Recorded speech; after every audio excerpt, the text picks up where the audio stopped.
We will call the 8th meeting of the House Banking and Insurance Committee to order. If you all would please move towards your seats. Silence all cell phones. Madam Secretary, please call the roll. Representative All. Here. Representative Bentley. Here. Representative Bray. Representative Duval. Here. Representative Frazier Gordon. Representative Gooch. Representative Justice. Representative Lewis. Here. Representative McPherson. Here. Representative Rorix. Here. Representative Roberts. Representative Rudy. Representative Smith. Representative Stevenson. Vice Chair Lockett. Vice Chair Pollock. Yes. Chairman Meredith. Yes, we do have a quorum and are duly constituted to do business. I do have members who have guests today. We'll start with Representative Rorix. Thank you, Mr. Chair. Today with me, I have Phoebe and Harlow. They are from Bondurant Middle School here in Frankfort, and they are both 12 years old. Harlow wants to attend Juilliard in the future, and Phoebe has two parents that are engineers, and she is still interested in what she is going to do in the future. They are shadowing today and learning a whole lot, so please make them feel welcome. Representative All. Yes, I have my whole crew with me today. I've got my lovely wife, Marissa. I've got my daughter, Bella. Bella is a sophomore at Henry Clay High School in Lexington. And my son, Will, is here with me today. He's a kindergartner at Cassidy, and he's going to be helping me vote. And the chair has as his guest today, Malin Sanderson, a third grader here at the Frankfort Christian Academy, and the niece of our good friend Anne-Marie Franklin from Kentucky Farm Bureau. Make her feel welcome. Representative Justice. I have my intern and niece, Ariana Day. She's into politics and unfortunately wants to be a lawyer, so we'll talk her out of it. Hopefully we can talk her out of that. Exactly. Thank you. Anyone else? Seeing none, we do have a rather lengthy agenda today. We will start with House Bill 741. Representative Bowling, if you and your guests would come forward, introduce yourselves for the record, and then you may proceed with your testimony. Adam Bowling, State Representative, 87th District. Eric Peterson, Director of Policy, Satoshi Action Fund. Heather Pierce, the Kentucky Blockchain Council. Heather, you might want to turn your microphone on. Did not. Heather Pierce, the Kentucky Blockchain Council. Thank you, Mr. Chairman. Thank you, members of the committee. Today before you is, as always, a very simple blockchain and crypto bill. Mr. Chairman, this bill deals with digital assets, digital asset mining, and blockchain here in Kentucky. Whether you're for this technology, you're against it for whatever reasons, it is here. Worldwide, currently, there's nearly $2 trillion in digital assets. Kentucky has about 13% of the crypto mining market share currently. Last year, over $200 million worth of Bitcoin was mined in Kentucky. Currently, 350,000 Kentuckians hold a digital asset of some type. This bill aims to move Kentucky forward and push us to the front with this technology. This bill does three main things. It protects monetary freedom. This legislation would ensure the right to hold and transact privately with privately issued digital currency. It protects blockchain and mining. Miners could legally operate in areas zoned for industrial use as long as they meet the general regulations for those areas. And it prevents out-of-date regulations from stifling innovation. House Bill 741 exempts notable blockchain activities from traditional financial regulations, which they cannot possibly comply with, while keeping consumer safety in mind. House Bill 741 does not protect fraud.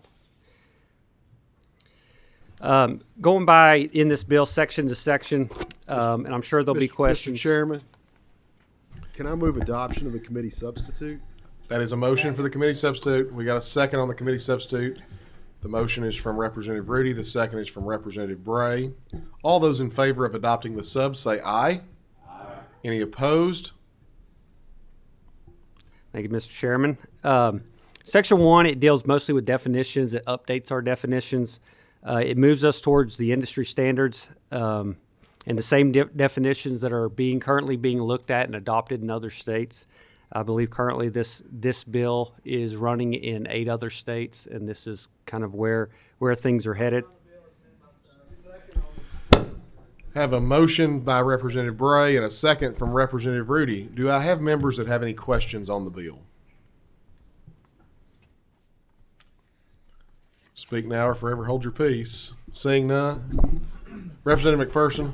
You said it does not go against fraud, does not protect against fraud. I mean, fraudulent should be protected law regardless of where you're at, should it not? I mean, it should. And then in section 4 or 5, I believe, it specifically names the Attorney General of Kentucky that would oversee fraud, just like any theft that would take place.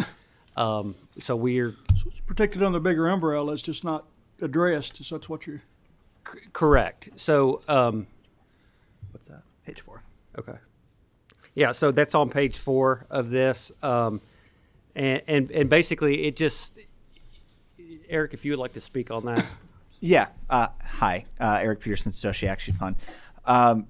This does deal with fraud. Specifically, nothing in this bill would protect fraud in any way. This bill restates that if you see stories on the news of somebody who got conned into giving their cryptocurrency for someone for one reason or another, that it is under the Attorney General's purview and under the consumer protection statutes to do with that in the cases of Kentucky, just like they do with folks going to CVS and buying Apple gift cards and sending them to China or whoever they've been scammed by. It's absolutely the same way. They're going to be treated the same in the state of Kentucky to protect consumers. Representative Lockett. Thank you, Mr. Chairman. I just have a couple questions. Very simple, actually.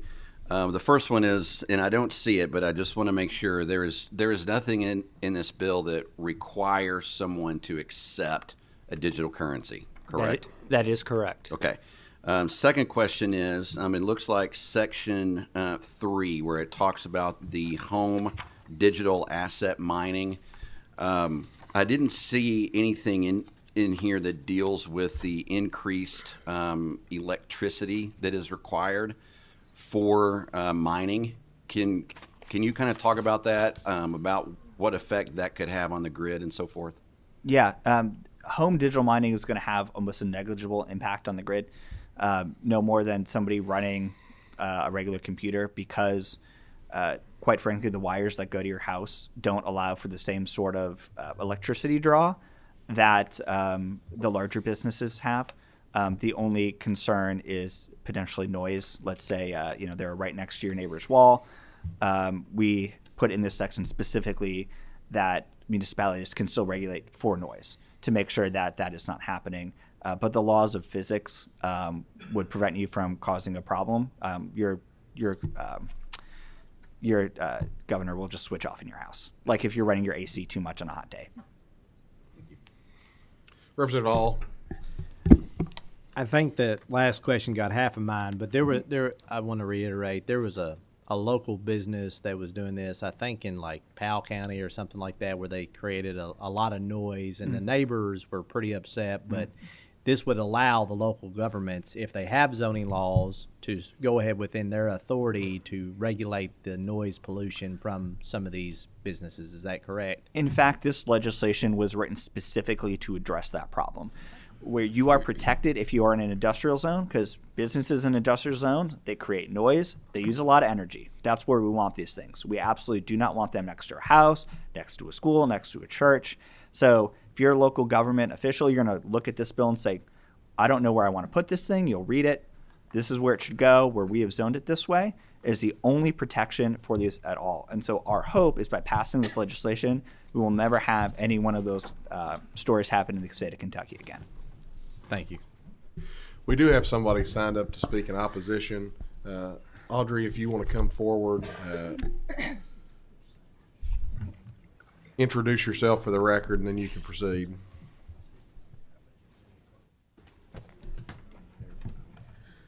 Thank you, Chairman Meredith, and thank you, members of the committee, for the opportunity to speak today. My name is Audrey Ernstberger. I'm an attorney and lobbyist with the Kentucky Resources Council.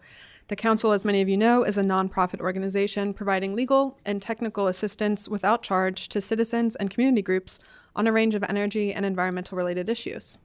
I have not seen the committee substitute. Full disclosure, I would just like to express some of the concerns that I shared with the sponsor to get them on the record, and would be happy to have a further conversation if these are in fact taken care of. So the first concern is really with Section 3 of the bill, that it would the original Section 3 of the bill, I should say, that would selectively override the ability of local communities, both with and without planning and zoning, to reasonably regulate asset mining operations for the off-site noise impacts. The first concern is the lack of limitations on the size or noise levels for home digital asset mining, and the possibility that the section could be read to override local ordinances regarding nuisance activities in counties without planning and zoning. The original Section 3, subsection 1 of the bill provides that home digital asset mining shall be allowed when compliant with the most lenient noise pollution local ordinance for a residential zoning designation, or there is no local ordinance regarding zoning. House Bill 741, Section 1 defines home digital asset mining as digital asset mining occurring in an area zoned for residential use. This definition is inconsistent with Section 3, subsection 1, since home digital asset mining is defined as that activity occurring in a residentially zoned area, while Section 3, subsection 1 provides that it shall be allowed in areas where there is no zoning. I don't know if any of you all have read the reports about local noise impacts from digital mining operations, which are essentially trailers full of computer equipment that emit audible noises that can be very disruptive of other local land uses. I think you would share a concern if you had, but I am just going to very briefly read an article from the Times. This is from just commenting on someone in Texas, actually, who lived about 8 miles away from a plant. And she said it was first assumed that the rumble was coming from a nearby train because it woke her from dead sleep. The rumble, as it turned out, came from massive cooling fans that the facility run to keep their computers from overheating. Data centers like Bitcoin mines also run massive cooling fans that have drawn the ire of nearby residents. Some of the complaints include the sound is driving a person to the point of insanity. They have continuous migraines. They can barely get out of bed. There's vomiting, nosebleeds, painful knots on the scalp. I won't continue, but these types of reports from other communities have been published in newspapers, and I would encourage you to read them. Encourage you to look at how these activities could be problematic in residential areas, and especially if there's a lack of any upper limit on the size, scale, and noise generation allowed under the bill. By stating that such use shall be allowed in residential areas provided that it meets the least restrictive noise standards alone, this bill could easily be read to provide that such uses don't have to comply with all the other standards applicable to the developments in residential areas, including setbacks, height restrictions, historic overlays, and we would hope that we could tighten up the language to prevent that type of interpretation. Section 3, subsection 1 is problematic for counties also with no planning and zoning, since it mandates that digital asset mining is allowable anywhere in the county where there is no planning and zoning and does not provide for any local regulation for nuisance impacts on nearby land uses. Again, Section 3, subsection 2 is problematic since it provides that a digital asset mining business shall be allowed when compliant when the most lenient noise pollution local ordinance for an industrial zoning designation, again removing from the local determination what level of noise is appropriate for light, heavy, or other industrial classification, and mandating the least rather than the average or the most protective of such noise standards should apply. A similar concern with Section 3, subsection 3, which allows the change of zoning for home digital asset mining or a digital asset mining business by going through notice and comment established by local government. Changes in zoning require more than notice and comment. They require demonstration that one of 3 criteria are met and require an opportunity for a hearing, taking evidence, cross-examination, and findings based on the record. The reference to notice and comment alone can be read to allow zoning changes to support digital asset mining without full compliance and without applicable zoning requirements of the local government and KRS Chapter 100.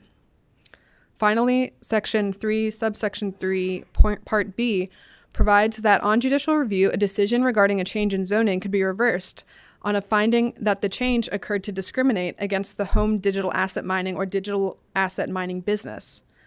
Respectfully, it is the changes to existing law that are proposed in Section 3 that are discriminatory. They favor conducting the digital asset mining business over other land uses and would override the ability of local communities to determine how best to integrate this type of land use into other residential, commercial, or industrial uses.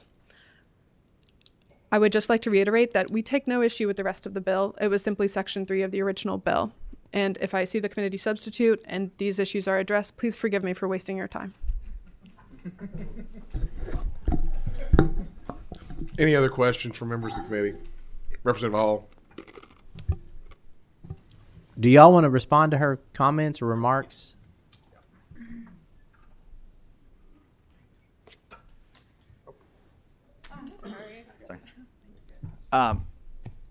Respectfully, the definition we have of digital asset mining business, which I think she's referring to, that creates noise, is over a megawatt of energy that's used.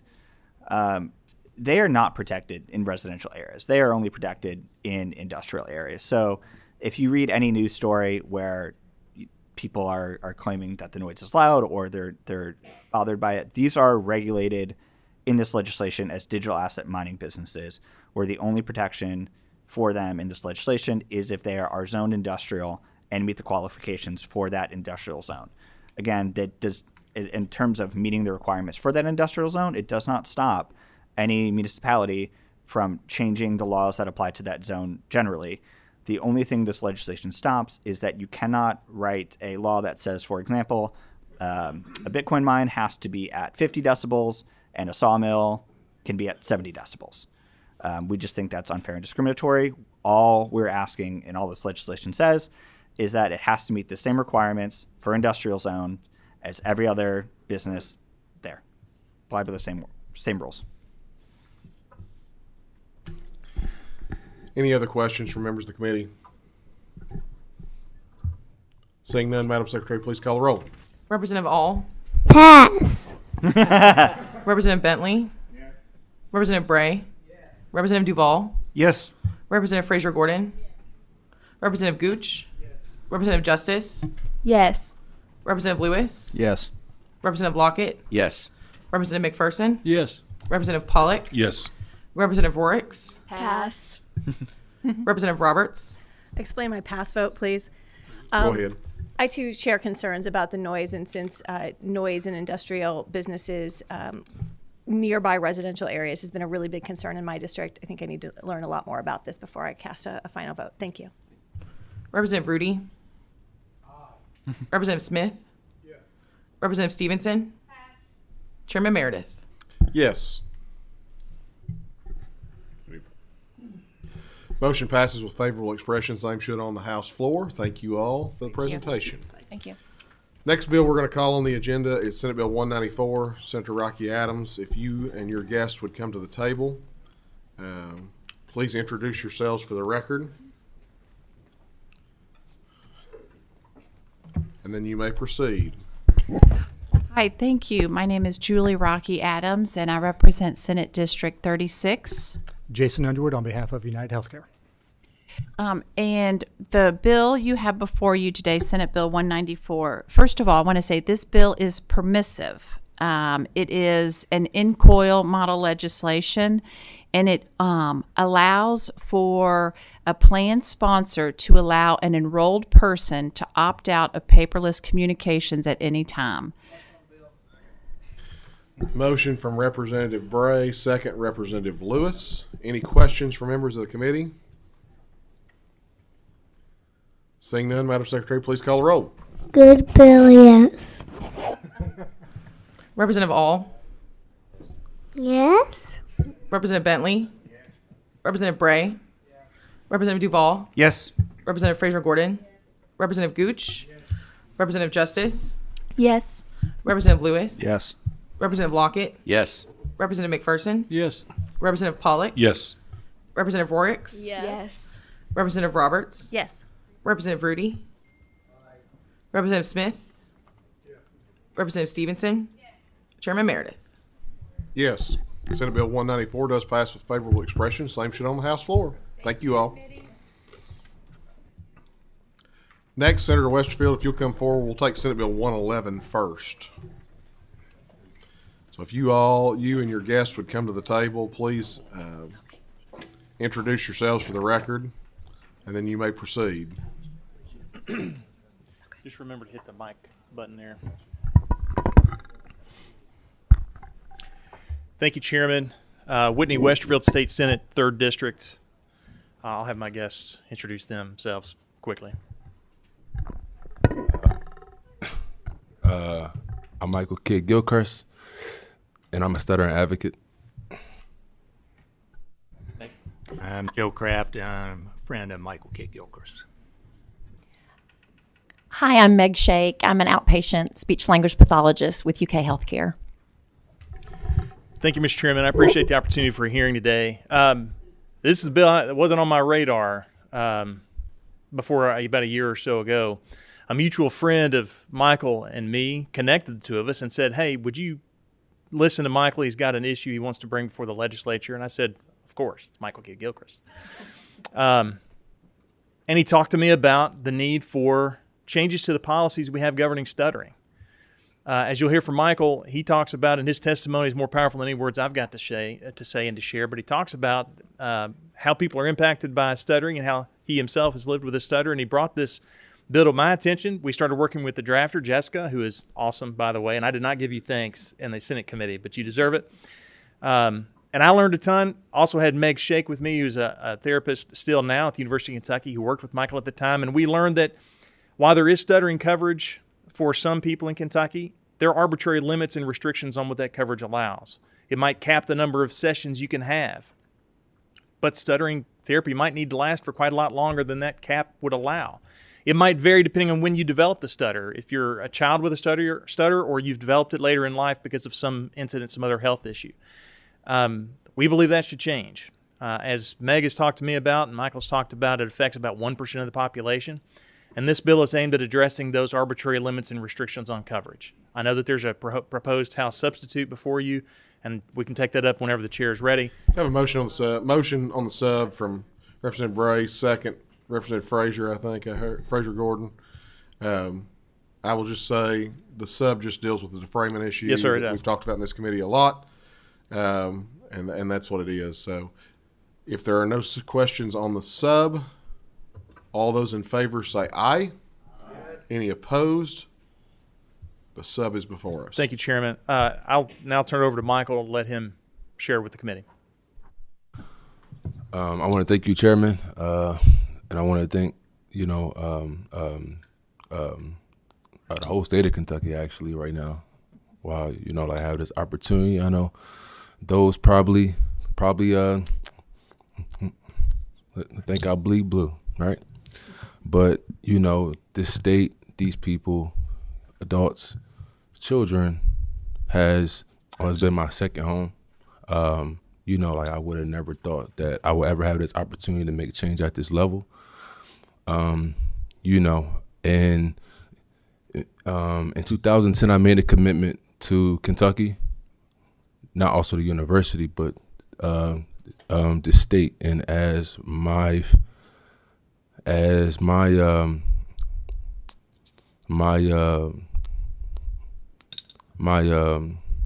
life unfolds, as I get older, kids, wife, and such like that, this state and these people will always have a special place in my life, in my heart. I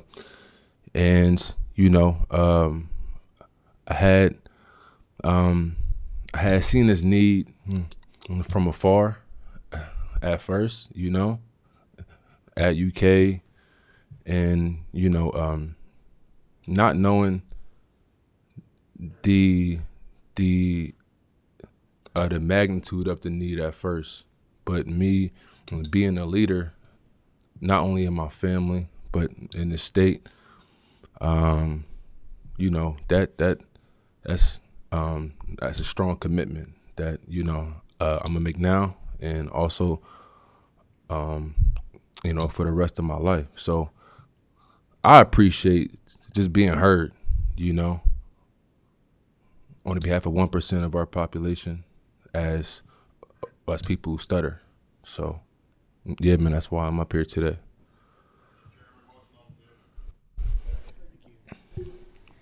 We've got a motion from Representative Pollock. We've got a second from Representative McPherson. We do have a question. You all have anything else before questions, Senator? Yeah, I just want to say I'm so proud of Michael for stepping up and thinking of others. I've known him since he came to the University of Kentucky. We've stayed in touch since then. And when he called Kelly and myself and said, I'm thinking about starting this foundation to help people, and I feel that I've been called to make a difference in the world and make a difference in people's lives. We listened to what his objective was and felt like there is that need, and we wanted to help him and support him. So we're just here to say this man has decided to basically move from his career to helping young people and adults for that matter. And I'm just proud of him, and we're here to support his effort, and we're happy to be here to say that this is a very worthy cause, and we appreciate Charles' consideration. Representative Stevenson, I think you had a question. Thank you, Mr. Chairman. I have a comment, not a question, but I just want to say thank you so much to you and to you for bringing this forward. I have a first cousin who recently passed away, and he was around 65, and about 48 years ago, he grew up with a terrible, terrible stutter. And in high school, he had an English teacher who forced him to give oral book reports, and there were no speech pathology or anything like that in his schools at that time. So he ended up quitting school over it. And it changed the entire trajectory of his life. I mean, he was such a gifted and intelligent person. And, that unfortunately was an impediment that he just could not get past. So thank you so much. I will gladly vote yes today on this in honor of him. Thanks. Representative Lockett. Thank you, Mr. Chairman. I just want to say first, thank you, not just for bringing this bill, but thank you for your work. Thank you for your passion. This actually means a lot to me. This is something that I've grown up with. When I was in school, I was in speech therapy. I stuttered pretty badly in school. Sometimes it still shows up on the House floor. Sometimes it's there. And as you probably know, you learn to adjust. If you're getting to a word and you think you're going to stumble over it, you can quickly replace that word in your mind. And so I thank you for your work. My dad growing up was a very, very big stutterer, and it affected his job, his work. My speech therapy was not covered at all. My parents had to pay for it out of pocket, and but this is very much needed. So I just want to say thank you, and again, thank you. Any other questions from members of the committee? Seeing none, Madam Secretary, please call the roll. Representative All? Yes. Representative Bentley? Yes. Representative Bray? Yes. Representative Duval? Yes. Representative Fraser Gordon? Yes. Representative Gooch? Yes. Representative Justice? Yes. Representative Lewis? Yes. Representative Lockett? Yes. Representative McPherson? Yes. Representative Pollock? Yes. Representative Rorix? Yes. Representative Roberts? Yes. Representative Rudy? Aye. Representative Smith? Mr. Chairman, I'd like to explain my vote. Mr. Crafts is humble up there and hadn't said a lot. I want to thank him for what he does for education and what he does to support with Craft Academy, all the different things to give kids a leg up. It's not often that we get you in front of our committee, but I wanted to openly and on record say thank you for what you do in Kentucky with our, not only in all of our areas in eastern Kentucky, but across the state. And thank you for coming forward. And Senator, I've got 2 of my grandkids fall on a spectrum. So every child needs their chance. And thank you for taking up and bringing this attention to us, because that's what we should be working for every day, is finding that next generation to help them with a leg up. Thank you, Mr. Kraft, for what you do. And thank you, Senator, for bringing this. And believe it or not, the Big Blue Nation is powerful, and your voice is powerful, and thank you for using it for this. Thank you. That's a yes. Representative Stevenson. Chairman Meredith. Yes. Senate Bill 111 does pass with favorable expression. Same shit on the House floor. Chairman and members, thank you so much. Thank you all for being here and for your testimony. And thank you. I appreciate it again. Thank you. This means a ton. Senator, you may want to stay at the table. If you'll give me a minute to get Michael out the door, give me just 1 second. That sounds good. We'll stand at ease for just a moment.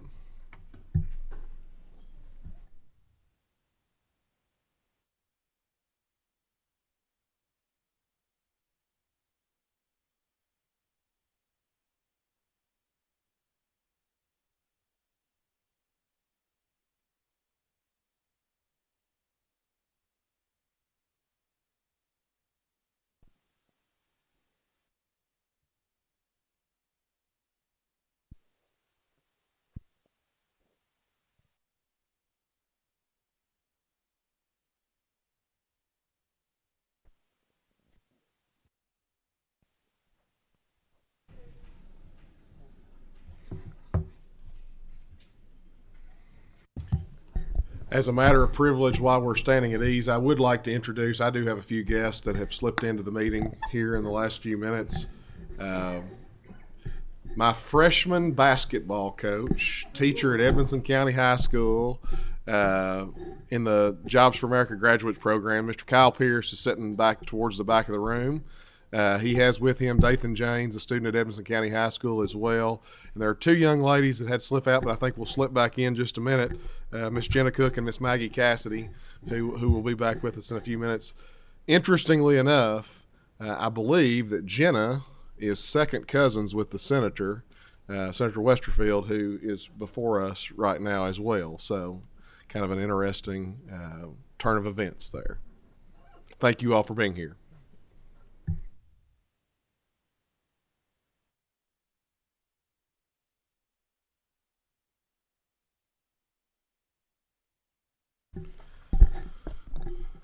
John, you're not near as big of a star as MKG is, just to make that clear.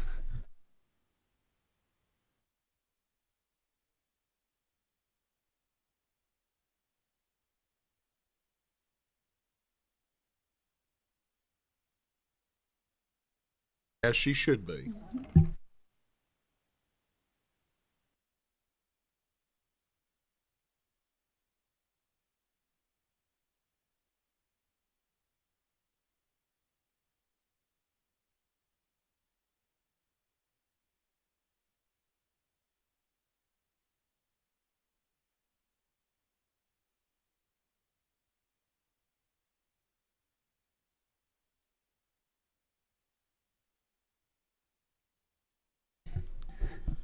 If you all will introduce yourselves for the record, we will take Senate Bill 155 before us.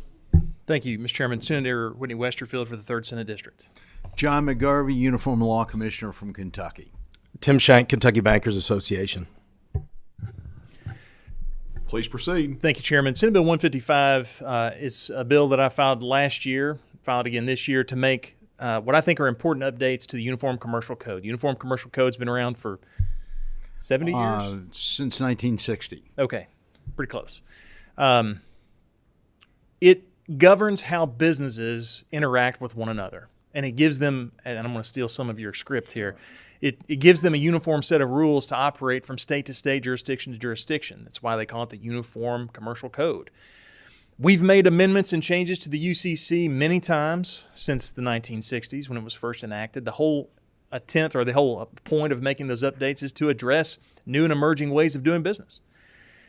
This bill makes changes that the Uniform Law Commission recommend for digital assets and digital currency. And that's really as simple as I can make it. It allows and sets up the rules and the procedures for how you collateralize a digital asset, like a non-fungible token. You've heard of NFTs, maybe. How do you collateralize that when it's not cash or something else that we're accustomed to doing business with? It allows, certainly doesn't mandate any of this, it just sets the rules up for businesses that want to do this on their own, how to handle and to allow transactions with digital currencies, cryptocurrencies. And the digital cryptocurrency folks were part of the many stakeholders that informed the ULC's work over multiple years coming up with these provisions. That's the bill. And if you were to read it top to bottom, and I have,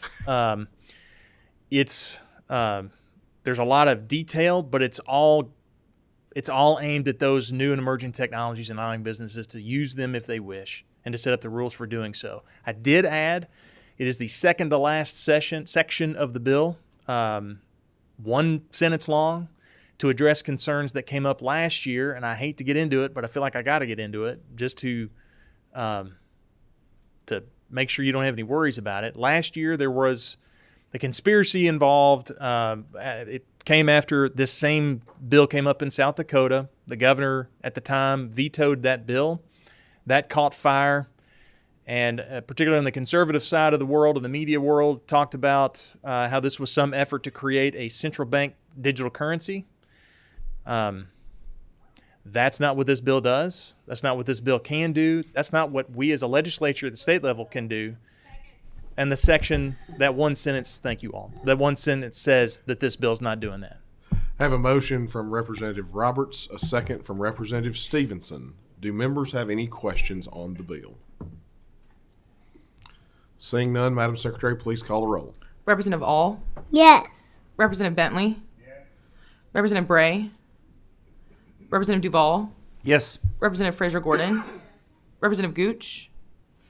Representative Justice? Yes. Representative Lewis? Yes. Representative Lockett? Yes. Representative McPherson? Yes. Representative Pollock? Yes. Representative Rorix? Yes. Representative Roberts? Yes. Representative Rudy? Representative Smith? Representative Stevenson? Chairman Meredith? Yes, Senate Bill 155 does pass with favorable expression. Same shit on the House floor. Thank you all. Chairman, thank you. And again, thanks for letting me pause there. No problem at all. Mr. Chairman, members of the committee. There is no other business before the committee. Do I hear a motion to adjourn? Got a motion and a second. All in favor say aye. Aye. We are adjourned.